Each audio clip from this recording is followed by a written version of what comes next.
good. All right, so I generally start these by asking if you've seen many of my typing sessions before. Not many, but I did recently watch you type a guy as ISTJ, and I thought that he was an ISFP, and I was wrong. But the whole time he was like, oh, I see FI, and then once you explained the ISTJ one, it was like, oh shit, made sense. But But it's tough to tell apart. Yeah, it's weird. because they both got their NEs in the 4 or 7. So Yeah. that's one commonality. Anyway, okay, cool. So can you tell me about a sequence of insignificant details comprising your day yesterday? For example, got Uh, you know the routine. Yesterday, man. Well, some interesting things happened yesterday, but as far as inconsequential, I fucking woke up, brushed my teeth, made my bed, which is a new habit I'm trying to form, and then got picked up by my coworker. Uh, Drove to work, had a shop meeting.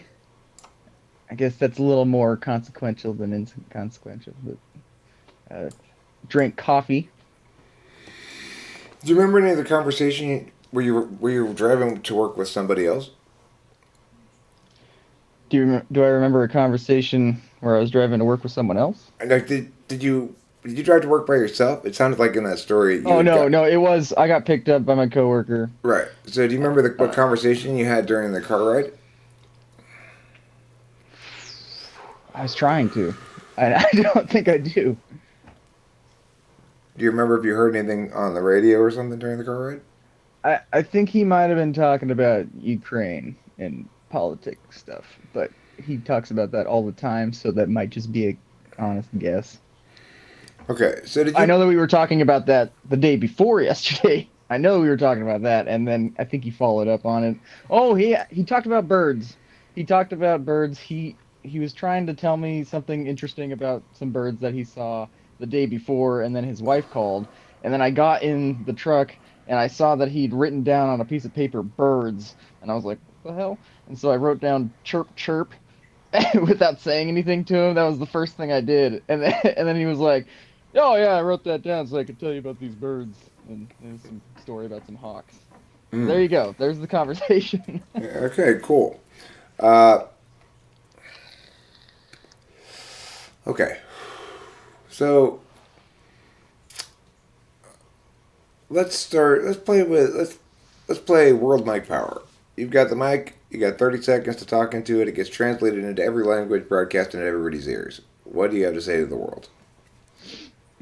This question, I heard you ask this question to the other guy, um, but I didn't. I immediately had an answer. I would say basically, it'd be nice if I could write it down first to be more articulate. But something along the lines of every piece of advice you hear in your own life, usually the advice you want to hear the least is probably the advice you should listen to. or, or something along those lines. Like the advice that makes you go, I don't want to do that. It's probably because you should probably do it. Yeah, so the thing that you're avoiding being told is the thing you need to hear. Yeah. Okay, cool. Um, how about uh, if you had to choose between the superpower of flight and the superpower of invisibility, which would you choose Flight, and why? because it sounds like way more fun.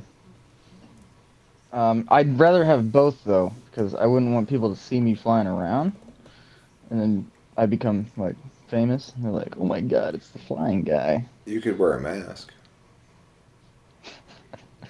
And then I have to find a place to land where no one can see me, and then walk back to some some other place to get my car and enter back into regular life. Because you don't want anybody to know Invisible. that. So you wouldn't want to be famous worldwide as the flying guy. If I was gonna have any kind of fame, I'd rather it be for music, and I wouldn't want the flying. I, if they knew I was flying, they'd do tests on me and shit, man. I'd be in government facilities getting poked and prodded. Uh, no, I don't want to be famous for flying. Unless there's a fuck ton of us, then there you go. Okay. So is music your primary creative outlet? Hmm. Guitar and singing. And and did you purposely sit in front of this Who poster?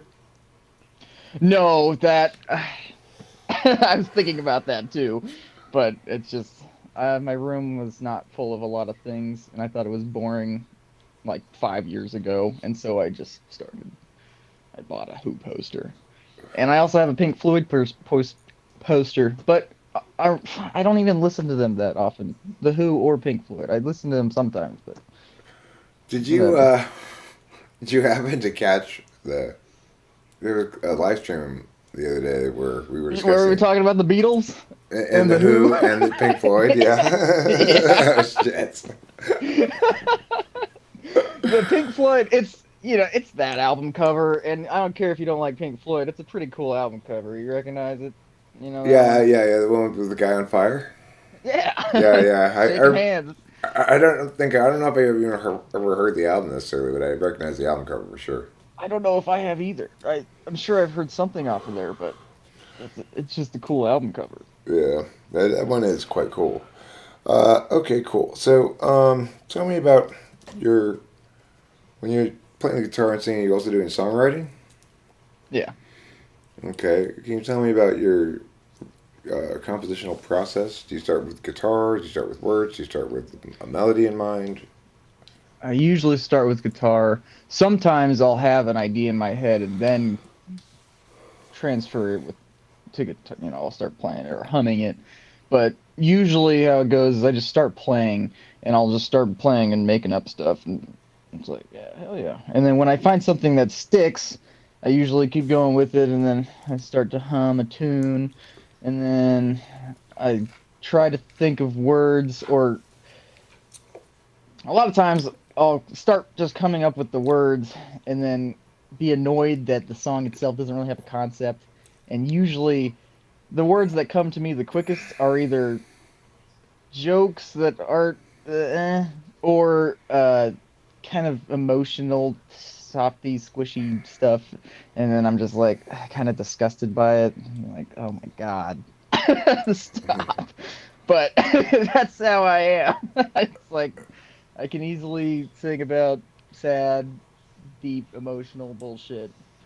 Okay, well, And until that last little bit, until you got to that last bit about or soppy emotional stuff, you could have been describing my primary process of composition exactly. well, I expect high and E and then fucking FI for me, but Wow, that's what that immediately suggested to me when you described yeah, that was okay. Am I looking at an ENFP? It's no. certainly possible, but I will have to see with the function test. So I okay, sometimes I wish I was higher in E, but anyways, well, fucking maybe I we'll am find out. We'll ENFP. find out. Yeah. Okay. Uh, so what's interesting though is regardless of where it is, the creative process is very similar, and I think that that's consistent with using NE as an intuition function rather than NI as an intuition function. Oh So yeah, definitely not. Yeah. okay, so One of the times I was in your group chat, I mentioned that NI. You were talking about how your or sixth function. I don't remember how you phrased it, but I said something like "NI feels like lies." that is very six slot. Okay, um, so do you are you currently in a relationship? Yes, Okay, with an INTP. okay. Um, How's that working out? It's hard to tell if she likes me, but I'm pretty sure she does. She suggested breaking up like 2 weeks ago because she was going through a stressful period in her life and didn't know if she'd be able to maintain time for me. And I told her basically like, "Hey, you're like the only person I've found in a long time that I've had some kind of hope because we get along so well." And I don't fucking suffocate people with my emotions. I fucking keep them to myself usually. Sometimes I can be an emotional person and talk about them, but usually from a reasonable standpoint, and not like.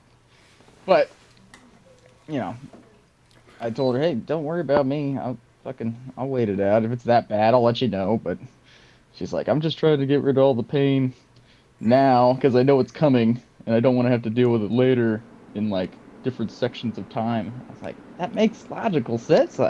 You're not necessarily wrong, but I have faith in us, and if you're willing to put in more faith and just keep trying it, then we'll see how it goes." So I don't know. We're at a weird spot. We'll see.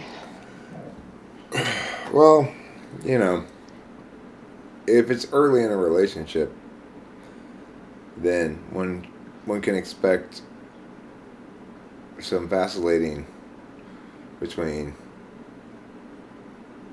like yes or no on a thing because especially if a party has SI as a front stack absolute value, then they're going to need a lot more experience with the person to really feel like they know them. Yeah. Okay, so can you tell me about your eating habits? Do you eat 3 meals a day? Do you eat when you're hungry? Do you let yourself get too hungry? And when that happens, do you get hangry? Hmm. I typically don't eat in the mornings, although I always wish I do. I would love to make breakfast every morning. I think that'd be awesome. But when I don't, which is usually, sometimes I'll stop at the store if I have time at work. Because I don't, my job is construction. We go to different jobs, so we're moving around. And and then my coworker, my coworker's wife makes me lunch. I fought him on it in the beginning because I thought it was emasculating, and then she just kept doing it. And now it's been 3 years, and I get sandwiches every day. And then Oh, that's after work, nice. it is. It's That's one of good friends I there. yeah, yeah. They seem to like me. And then when I come home, I eat one more meal usually, unless something just sounds really fucking delicious, and I'll eat more of that. Okay. And what kind of media do you consume? Are you like when you get home in the evening? Do you watch YouTube videos? Do you listen to music? Do you? Both those things. Lately, I've also been listening to 12 Rules for Life by Jordan Peterson. That one's an interesting one. On an audiobook? Yeah, audiobook. And also YouTube. If your live stream is on and I have time to be involved in it, then I'll always sit through that. Unless people are being assholes, usually it's like, all right, the comment section is lame now, and if you're not like being a part of their assholeness, then I'm like, ah. If you're being part of it, then it's interesting. Well, people get me pissy sometimes. It's Yeah. like it depends if it depends on who shows up and what. Sometimes you get some people in there who want to be provocative, I guess. Okay, so how about your sleeping habits? How many hours of sleep do you think you need a night? On average, lately, 5 to 6. I even when I stay up super late. Last night is an exception. Uh, we found two kittens that were in a field, and we were drinking and having fun until like 4 in the morning. But at like 4, I was like, "Hey man, you want to go check out the sunrise?" And me and my best friend We walked out to a field. There was 2 cats. Okay, I'm distracted from the subject. um, What'd you do with the cats? they're in my garage. They're in a box with one of them's almost dead. I trust that Justin took care of him. Uh, but yeah, had a little syringe with a plastic tip, and I was squirting water into its mouth, and I Googled some stuff, and I'll give him sugar water or syrup or something. Yeah, give him milk. It's fine. You just give him straight up cow's milk until you He get. wouldn't he wouldn't even get up to move, so I had to like he wouldn't even chew. I put wet cat food in his mouth, and I squirted with the syringe, and like I had my hands on his face, just smushing. Like, come on, dude, just swallow, rubbing his throat, and he eventually did swallow. I don't know how much food he got, but we're taking him to the shelter today. How depressing. See, that's what Justin was saying. He said it was depressing, but for me, it was like it gave me like it felt like lit a fire in me. Like I want to save this cat's life, please. Most important thing I've done all day.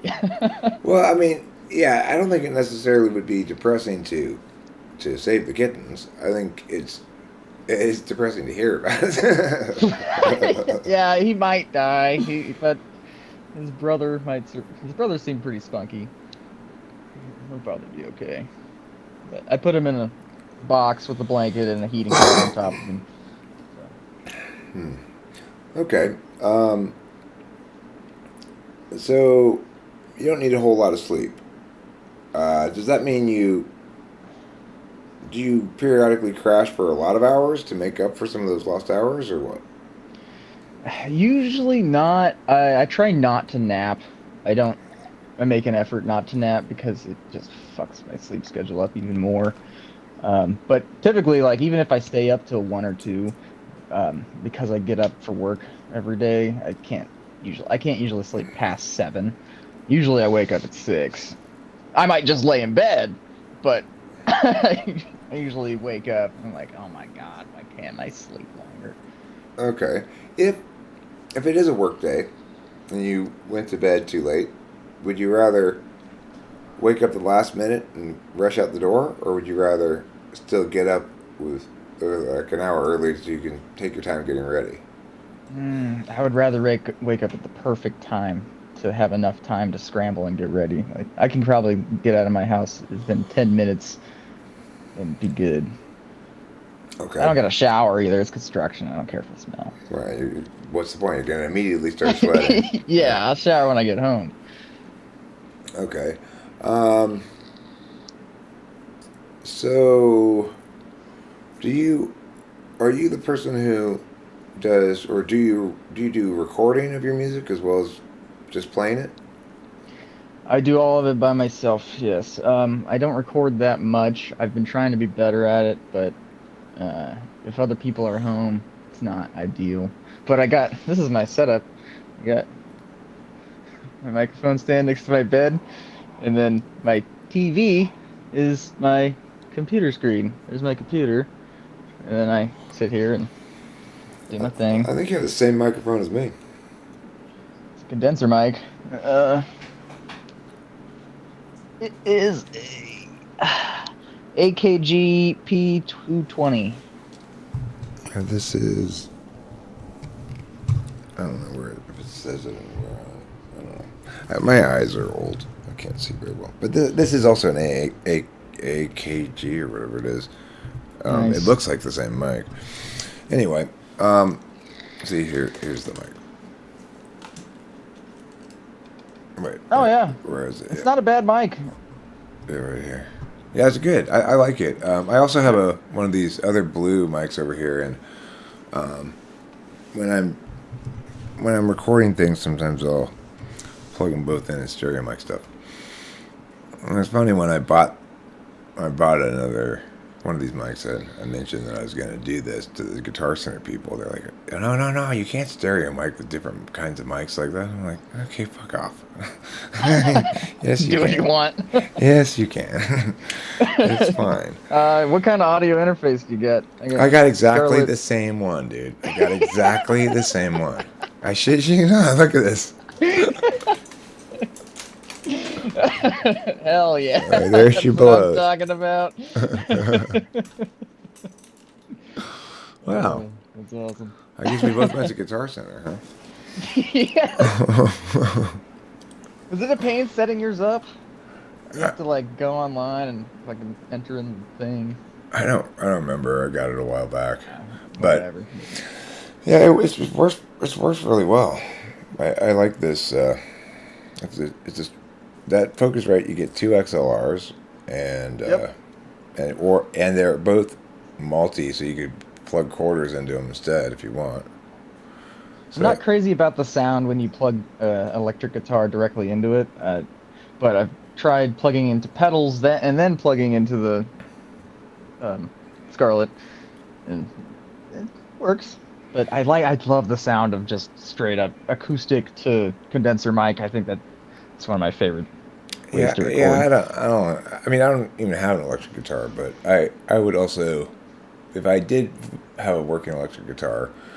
And a working amp. Both my electric guitar and my amp are broken. But anyway, if I had both of them working, I also would just mic the amp. I wouldn't bother with trying to plug it into the Yeah. sound card with a 1/4 inch. But I guess some mics, like cheap mics, might have a direct 1/4 inch cable attached to them. So Right on. okay, can you tell me what's the proper number of steps to break filling your car up with gas into? Yeah, okay. The proper number of steps? Yeah. Okay.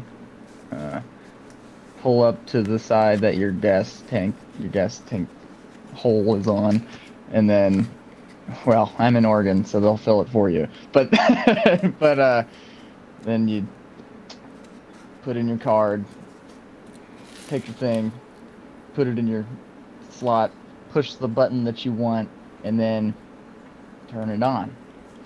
And then when you're done, take it out. Don't overfill it. And then put it back in. So I'd say like 6. Okay.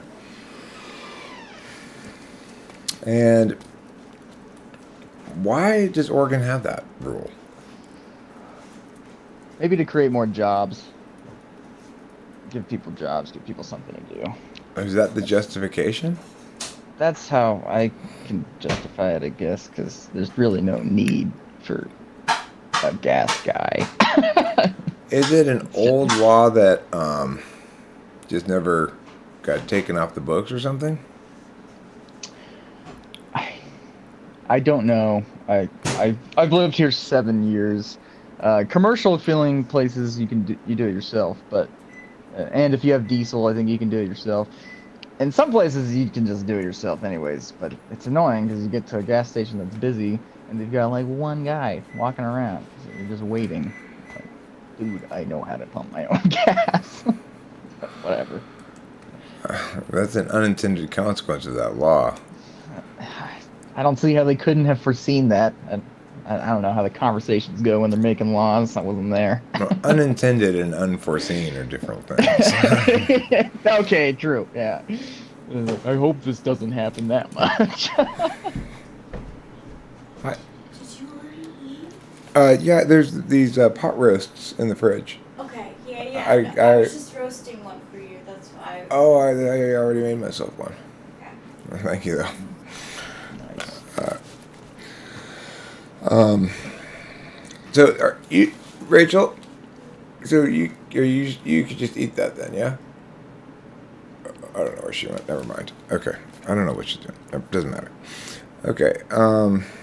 Yeah, she's gonna go eat that, I guess. Nice. All right, let's try some TI questions.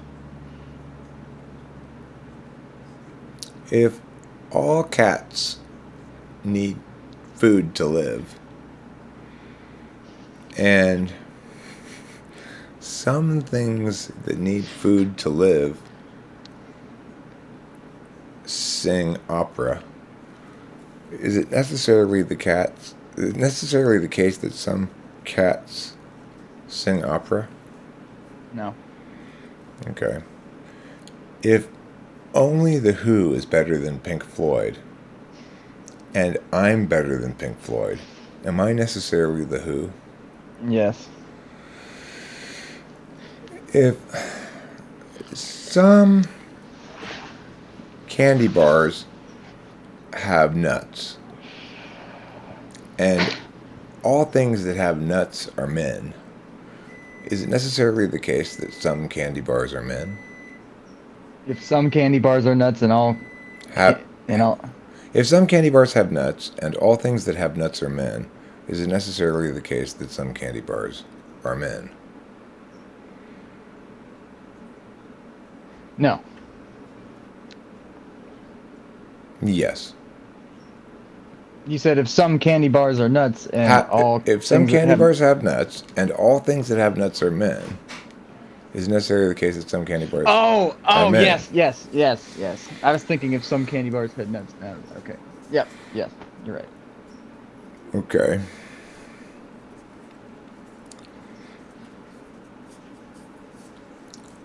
If some squirrels are blind, and only blind squirrels get seeing eye cats, and I don't get a seeing eye cat, am I necessarily not a blind squirrel? Oh, jeez. The amount of information is distracting from the key components of the. If I'll you say repeat it it. I'll again. repeat. Yeah. If some squirrels are blind, and only blind squirrels get seeing eye cats, and I don't get a seeing eye cat, am I necessarily not a blind squirrel?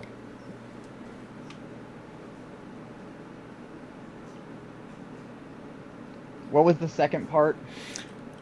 If I'll do the whole thing again. If Okay. Yeah. some squirrels are blind, if some squirrels are blind, and if only blind squirrels get seeing eye cats, and I don't get a seeing eye cat, am I necessarily not a blind squirrel? Yes. No. Damn it! Oh my god!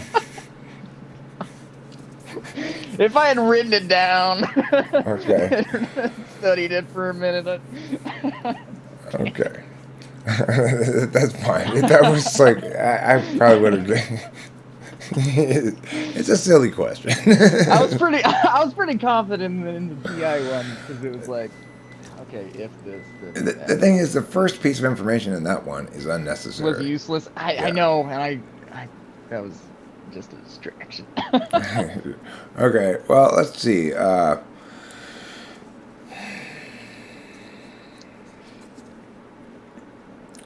Damn What do you TI. think? What do you think the best way to improve the value of a home is? Well, I did just watch a video about this. You can change the countertops, which is a pain in the ass, but if you're willing to put the work in, you can do like an epoxy resin countertop that isn't as expensive as getting like a granite countertop or some shit. But it also looks really fucking hard and annoying. And you only get one shot. So if there's bubbles in it, sucks to suck. So there's that. That can drastically increase the value of your home. Countertops, huh? Yeah. What about solar paneling? Does that increase or decrease the value of your home? It would increase as long as the person. Well, over time, it pays for itself eventually, but you still have to use regular electricity, and I don't know all the ins and outs of that, but solar is useful, but it's also expensive and takes a while to be worth it. Okay. But yeah, it would increase the value of your home, I'm sure. It's more stuff that has a positive end goal, so. Okay. So let's say I've got a new invention that is a home-sized water desalination plant that additionally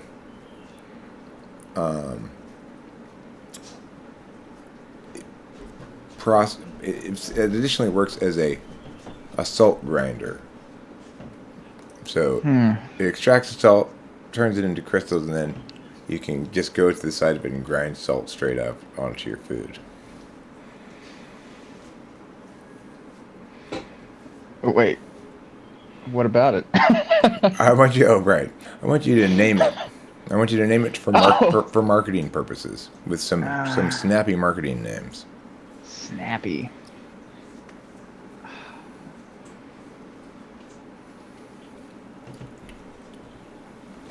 Big Rock Candy Mountain. Big Rock Salty Mountain. Okay. I like that one. I think that's a good one. You could also do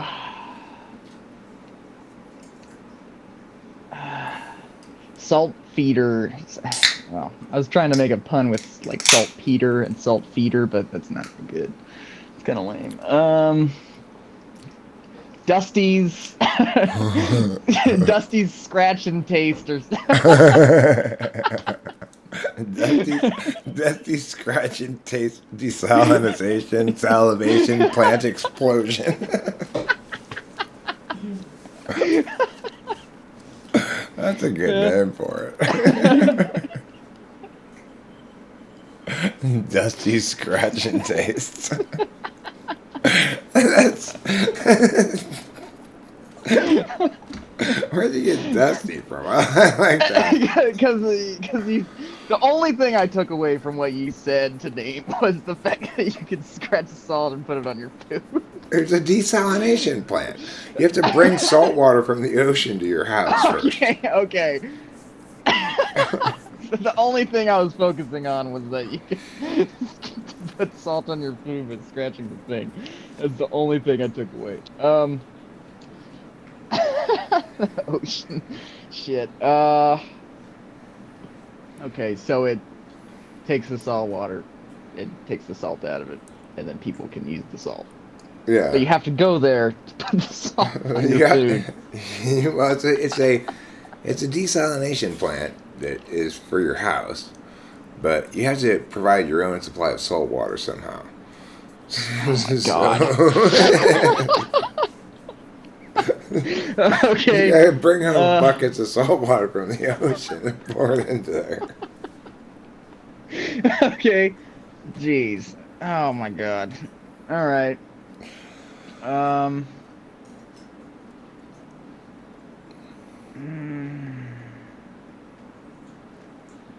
Salty serve. I really want to get something that's like you blanket, we blanket, or you something. But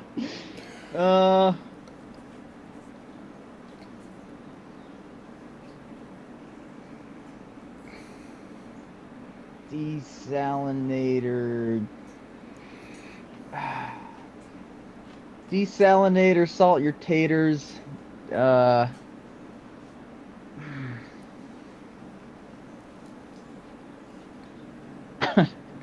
Do you want me to keep going? BYOC. Get your salt for free. Oh, damn, that's good. Bring your own can? SEA.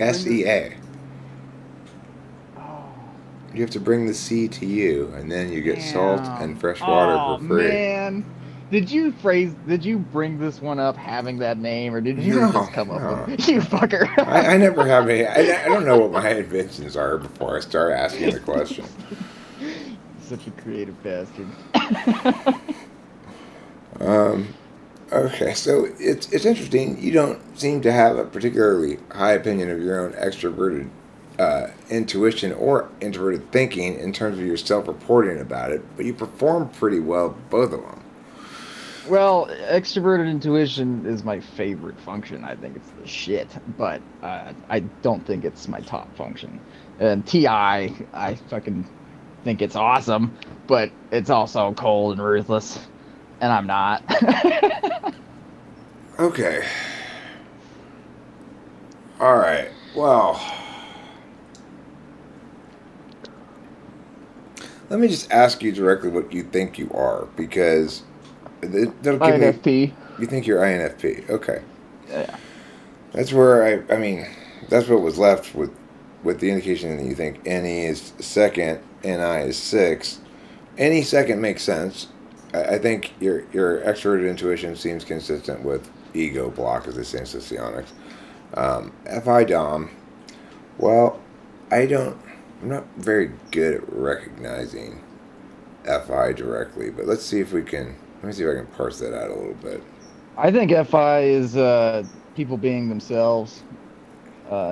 It's impossible for FI DOMs to not just kind of, it's like, hey, this is me. Here's my heart. It's just, ah. They're just fucking, and it's sad. They're just they're so used to getting hurt and they're so sensitive. That's like me, and so I often find myself putting out the things that are hurtful to me and just letting the world shit all over them so that I can build a sturdier outer layer and be able to handle it and take it better. Pussy ass bitch. And you work in construction, That's part of the reason I'm better at it. and you only get so little sleep a night, though. That doesn't seem like an INFP would be able to hang with that little sleep for very long. Don't underestimate the fucking power of being able to handle jokes. And I don't always handle it well. My coworker, I think he's either an ENTJ or an ESTJ. Uh, Fucking always got the jokes, but he's also a fucking control freak. And he is an asshole, and he knows how to bring the rage out of me. He fucking pokes and prods, and he always gets it. And I used to say like, "Ah, oh, dude, you can't. I'm just calm, mellow. You can't fuck with me." And I was wrong. He can fuck with me, and he's the person I've yelled at and been very angry at for a long time. But I also deeply care for him, and he makes me laugh, and he's a great coworker, and we work well together. And I think it's good for me to hang out with him sometimes because it teaches me to stand up for myself, even if he doesn't know that he's doing it. But so it's a Okay. The thing about INFPs is most people fucking like INFPs. It's it's just true. I mean, every now and then I'll get people that don't like me, but it's usually just because.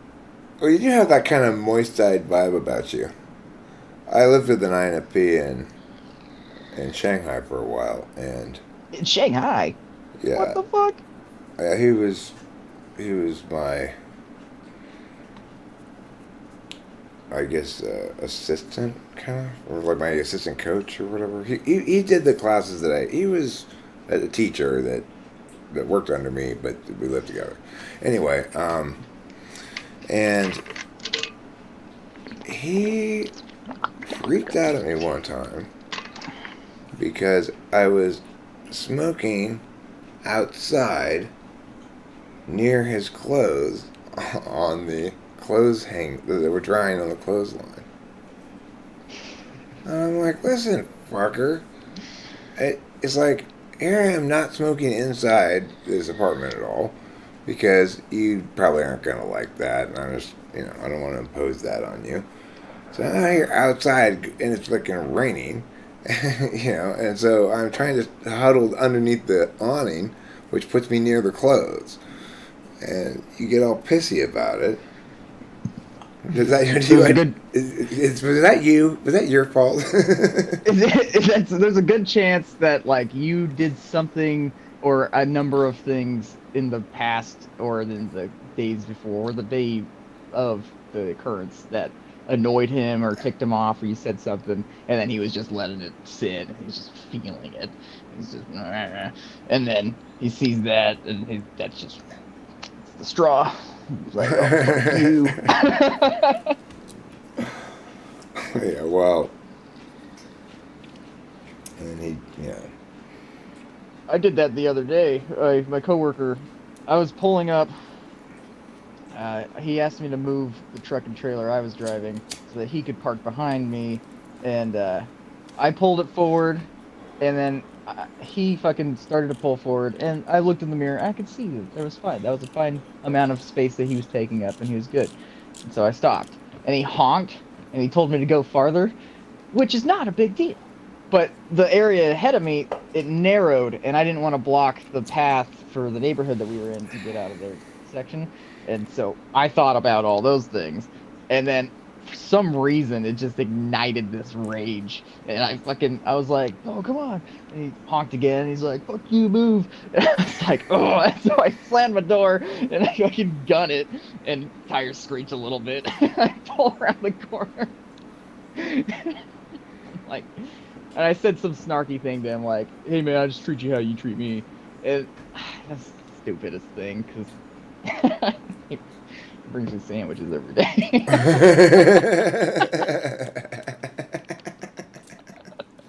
So I apologized. I was like, I don't know where that came from. Sorry, buddy. It came from a little place called FI.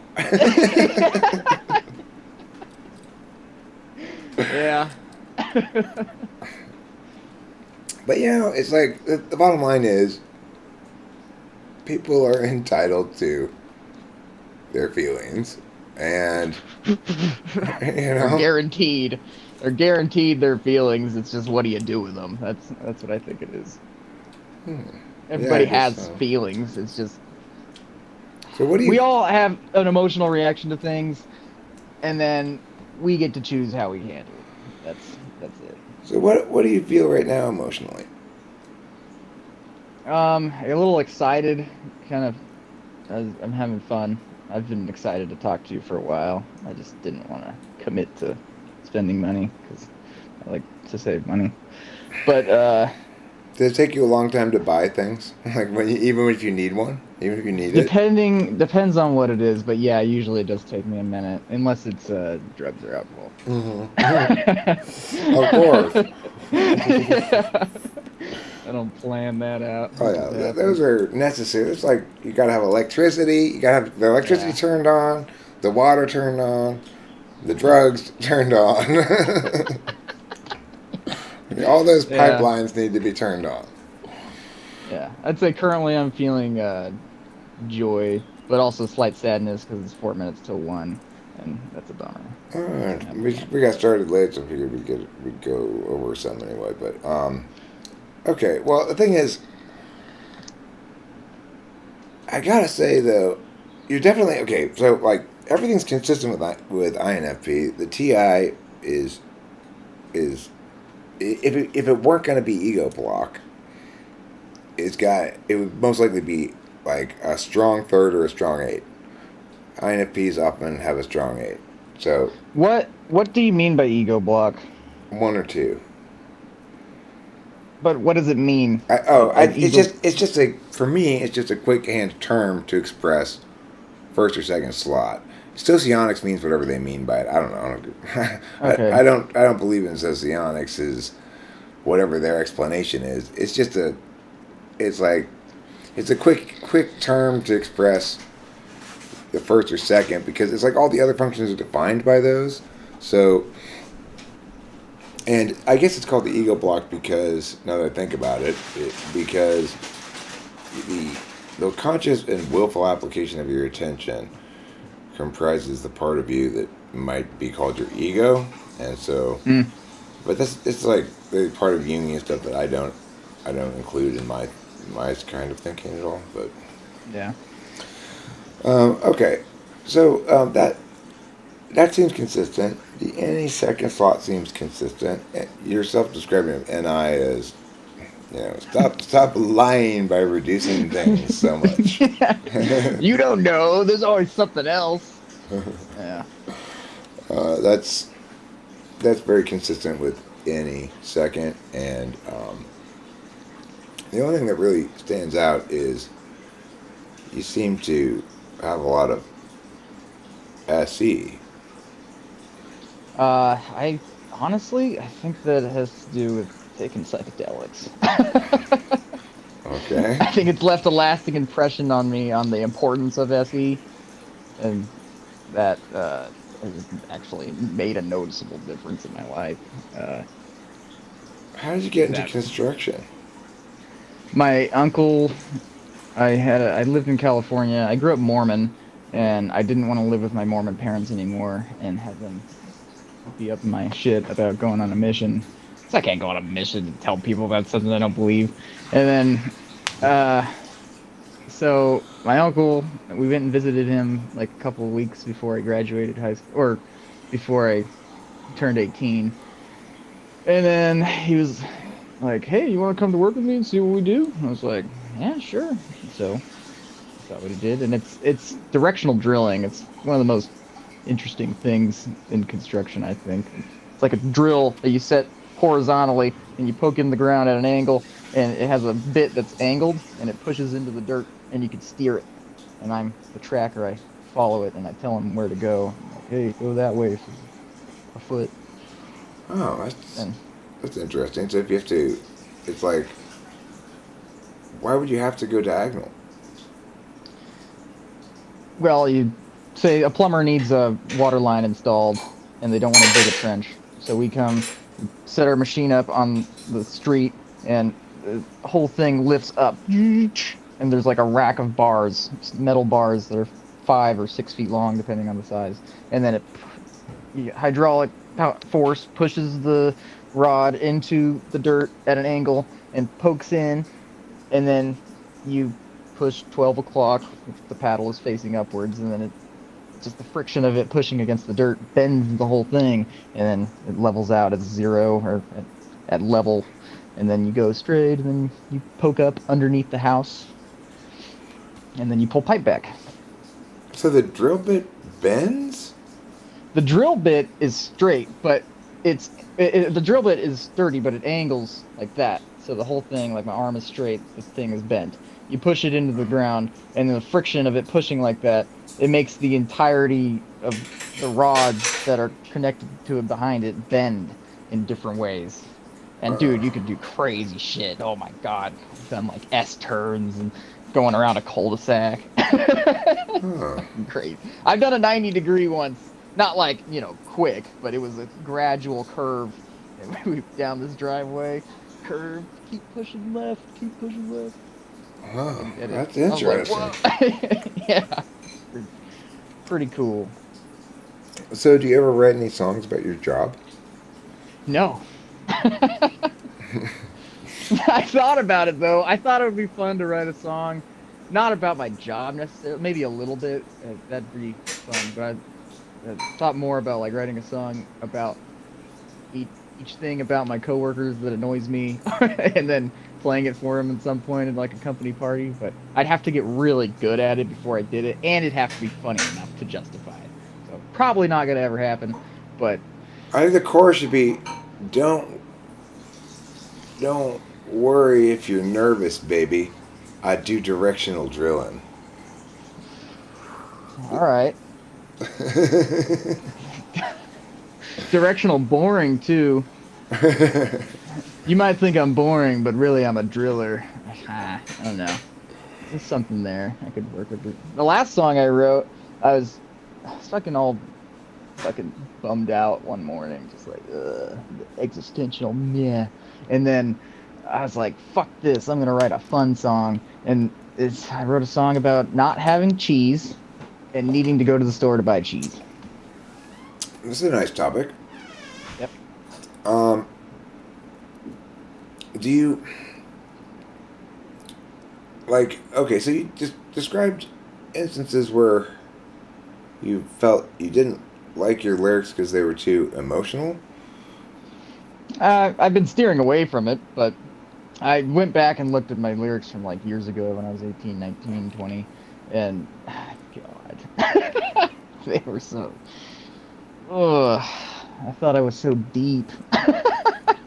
Like, come on, get over yourself, dude. The fuck? They're all so sad, Hmm. and so Do you? now I What now kind I of don't do like? this. Do you like? Do you play like rock guitar or what? Play acoustic guitar. I don't know. I like bluesy sound stuff, but sometimes it's maybe an indie vibe. Whatever the fuck that means. Uh, I really like I really like major seven chords. I think they're pretty sounding and it's different, but there's like they have the they have a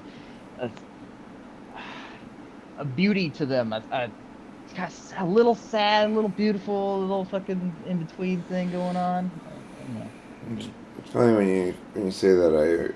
I noted that I immediately pictured in my head F major 7 open because it's Oh like fuck yeah, that's a banger. it's because like It's like my favorite chord. that's how I remember how to make all the bar chord major sevens is by extrapolating from that one. You know.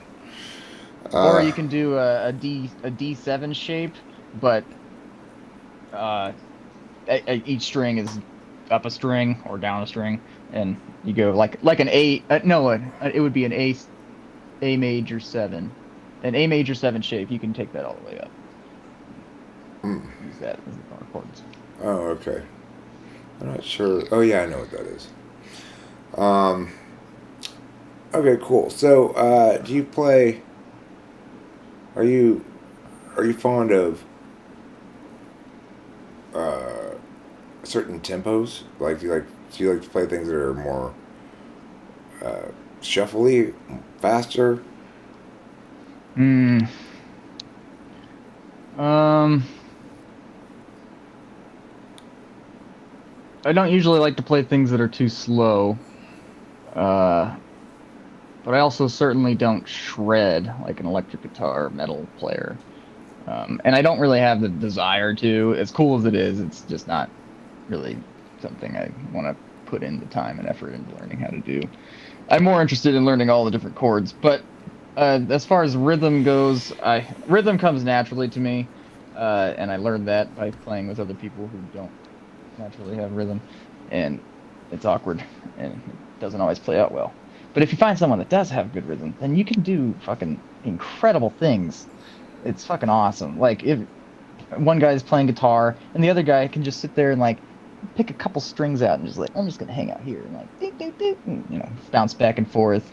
It's great when you get like a polyrhythm kind of thing going. Nah, I guess that's probably not the right thing, but if they're got one tempo going and then you can like do every other beat in between there, or even offset it a little bit, give it kind of a funk thing going on, and that's kick ass. Oh shit.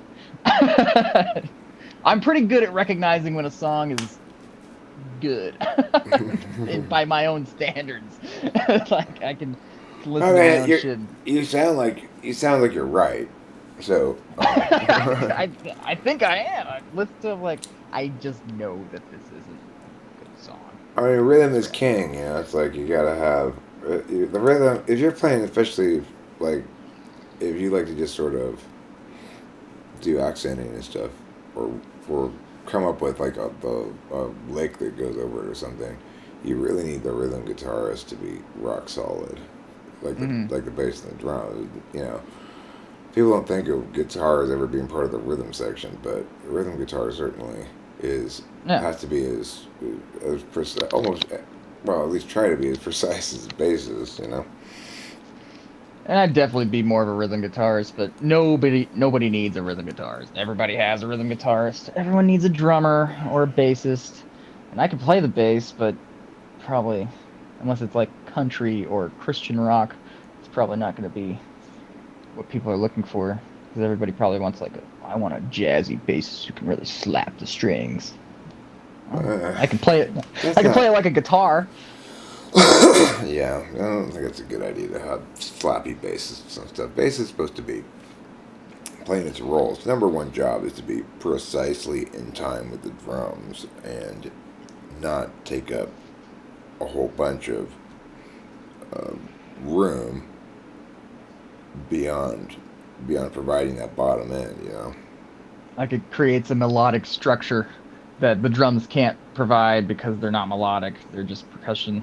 Uh, so the bass can give the notes, they can give the beats and the notes, or the beats and the rhythm a melody, or like a not a melody, a melodic structure, I guess. Yeah. Okay. Well, I'm. If you were making the case that you're an INFP, I'm convinced.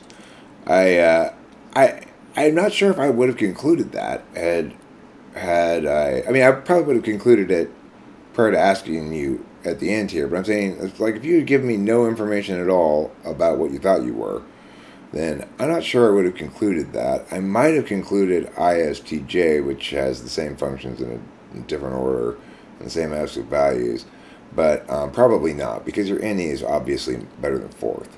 So I think I probably would have concluded INFP eventually. But the thing is, I had this weird, like, well, that's my blind spot, I guess. It's weird how I can't seem to, like, when somebody tells me they are FI, or I learn that they are FI, or I determine that they are, and then I look for it, I can go, okay, I can see the FI in this person, but I'm strangely confused by it in general. FI. Yeah, it's a weird one. And it's not so much just like, God, it's annoying. Maybe this is just an idea I have stuck in my head, but I it's like, am I really just constantly worried and thinking about my emotional state? Is that really fucking how I operate? And it seems to kind of be the case. It's really fucking lame, man. But because of it, it helps me understand other people's emotional states, and so I'm very friendly and I get along with those people. And then plus with MBTI, it's like I can tell when something doesn't interest someone, and then I can infer using this whole structure on what things they probably are interested in. And unfortunately, in construction, most people are S types and STs, and that is That's a rough environment for an INFP. yeah, but it is saved by the fact that they also all love really shitty, really raunchy jokes. That's right up my alley.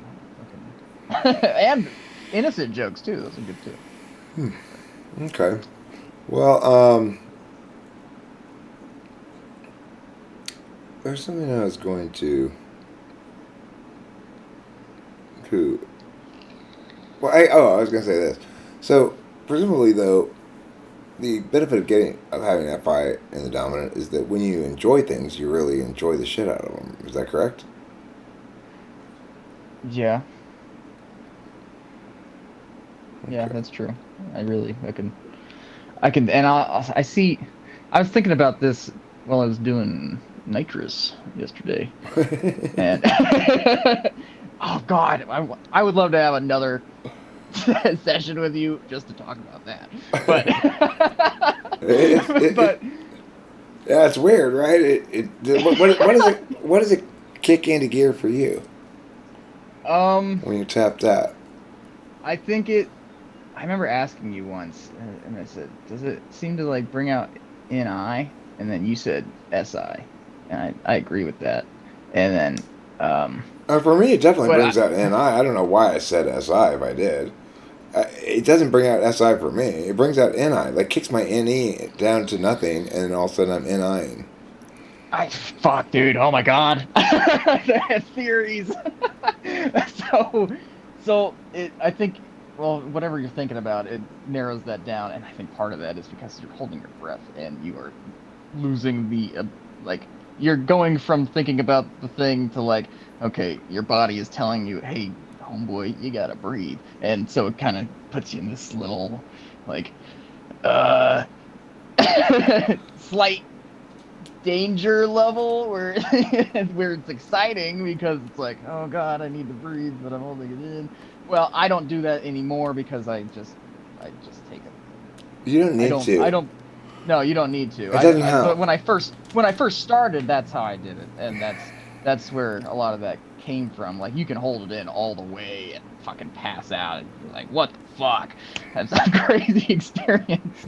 But then it's like, well, I'm probably just killing brain cells now, and I don't really need that psychedelic experience. It's fucking ridiculous. And but so the nitrous and whatever current state or whatever you're thinking about that gets amplified, I think, and then it narrows down because you only have a limited amount of time for that drug to be doing its thing, and it kind of helps you tunnel vision in on it. That's not what it Yesterday does to Rachel, though. She starts blabbering nonsense. See, I think that's the weird thing. I don't. And then I talk about it with my buddy Justin, and he doesn't. He'll just be like, dude, I just do it because it feels dank, and it's like that's boring. I want to hear more stuff about crazy thoughts you had. It's nice to do while you're on mushrooms. I did it on acid a couple times. It's a little too much. Oh, acid's a little too much. I think mushrooms are a little too much. Really? Yeah. I mean, you can have just a couple mushrooms, but it's hard to gauge. I have a consistent amount that it's like I know exactly what it does every time, and I can predict and expect what I'm going to experience. And I'm not trying to go to space. I don't want to open my third eye. Right. Yeah. I don't know. I mean, I have had experiences like that, but you don't need a bunch of them. No, you don't. Well, Fucking, come on. Rachel and I had that kind of experience not that long ago when we split a fat quarter, you know, sort of by accident, but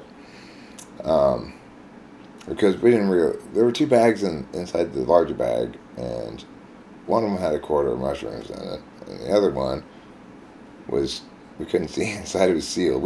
I assumed it was each of the bags was an eighth, but it turns out the other bag was just some weed that was in there for some reason. So we ended up splitting a quarter, and that's definitely the hardest I've tripped in many years. And I think Rachel probably had an eye-opening experience because she had not really tripped hard before. But it still only lasts like 5.5 hours. That's the thing about mushrooms. It's got a short duration. It's not as fucking crazy long as acid. The Sid. Do you like the fact that it lasts a long time? I